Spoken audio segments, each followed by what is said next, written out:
suis en train d'attendre dans l'avion et il y a un mec qui il dit ouais, je comprends pas ce qui s'est passé, j'ai perdu mon passeport dans l'aéroport. Et la nana dit pas de passeport, vous montez pas dans l'avion. Je me tourne, je dis mais attendez, vous foutez de ma gueule, c'est un vol France à France. Elle me dit non, la règle c'est qu'on doit regarder s'il a pièce d'identité ou passeport. Je dis mais il a un scan. Elle me dit non, elle rentre pas. Le mec il dit mais je vais pas rester là, il y a ma fille qui est déjà dans l'avion. Non, on n'a pas le droit d'aller chercher votre fille. Mais ma fille elle a 12 ans. Ah bah vous auriez dû réfléchir avant. Alors là j'ai pété un câble. J'appelais des mecs que je connais en droit de l'aviation, je dis tu lui parles, prenez le téléphone. Oui alors je suis avocat, prends le nom, monsieur vous allez voir, on va lui pourrir sa vie. Et le mec non mais moi je veux juste monter dans l'avion. J'arrive à Évry, il y a deux lascars qui me regardent, il fait oh t'es pas le mec de YouTube toi? Ouais t'es venu nous faire gagner de l'argent. Je dis attendez les gars, on pourrait trouver un accord. L'argent l'ortie vous gardez, mais j'ai besoin de mon passeport. Eh frérot, moi je veux bien, mais c'est pas moi qui t'ai volé. Je dis vas-y, tu connais tout le monde dans le quartier, je suis sûr. Il dit vas-y fais voir ta localisation. Et là je lui montre. Il me dit ah c'est les Colombiens ça.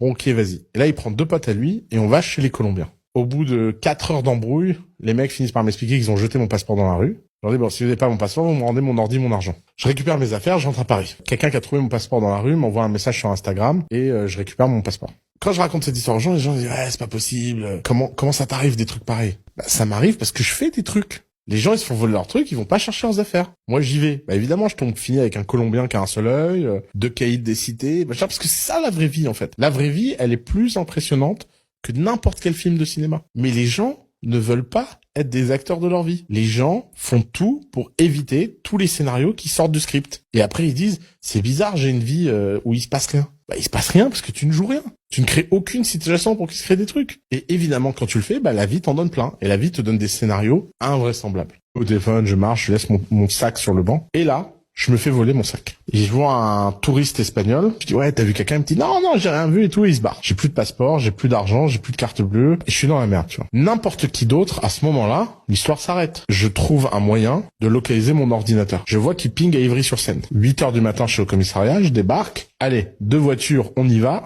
On récupère mes affaires. Le fait qu'il m'a dit ouais, tu t'es cru où là, dans un western? Et on s'engueule tellement que je me prends une amende de outrage à agent. Normalement, encore une fois, tu vois là, l'histoire s'arrête là. J'appelle mon pote. Je lui dis, t'as une voiture? Il me dit, ouais. Je dis, viens me chercher. On va à Évry J'arrive à Évry. Il y a deux lascars qui me regardent. Il fait, oh, t'es pas le mec de YouTube, toi? Ouais, t'es venu nous faire gagner de l'argent. Je dis, attendez, les gars. On pourrait trouver un accord. L'argent, l'ortie, vous gardez. J'ai besoin de mon passeport. Eh, frérot, moi, je veux bien, mais c'est pas moi qui t'ai volé. Je dis, vas-y, tu connais tout le monde dans le quartier, je suis sûr. Il dit, vas-y, fais voir ta localisation. Et là, je lui montre. Il me dit, ah, c'est les Colombiens, ça.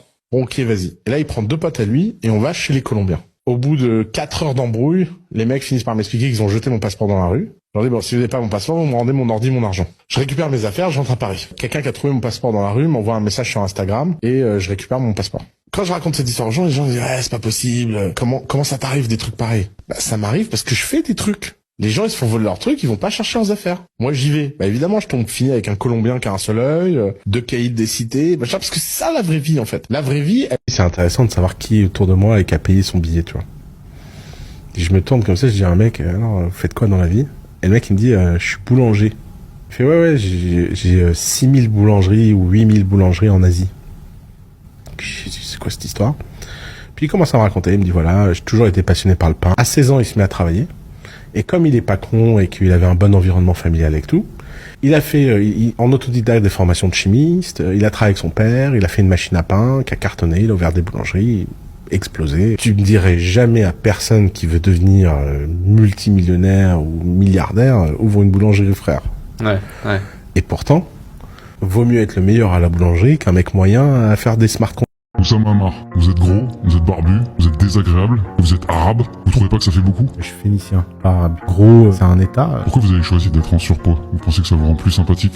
Il est vrai que les gens adorent caresser mon ventre, comme j'aime bien me faire caresser. Je me suis dit que j'allais ressembler à Bouddha. C'est plus qu'une question de jours avant qu'on arrive à prouver que vous mangez régulièrement des humains. Surtout quand ils sont pas d'accord avec vous, vous pouvez nous en dire plus? C'est le secret de ma bonne humeur. Moi, les haters, je les prends au petit déjeuner, au goûter, au petit déjeuner, au déjeuner, au goûter, au petit déjeuner et au dîner. Faire des grandes phrases à la con qui ont pas le moindre sens, c'est quelque chose qui est naturel chez vous? Vous avez suivi une formation? Alors ça, je pense que c'est mes origines libanaises qui ont parfaitement préparé ma capacité à raconter des histoires et dire les choses. Qu'est-ce que vous répondez aux gens qui disent qu'Orelsan et Kian Kojandi se sont inspirés de vous pour créer le personnage de Serge le Mytho?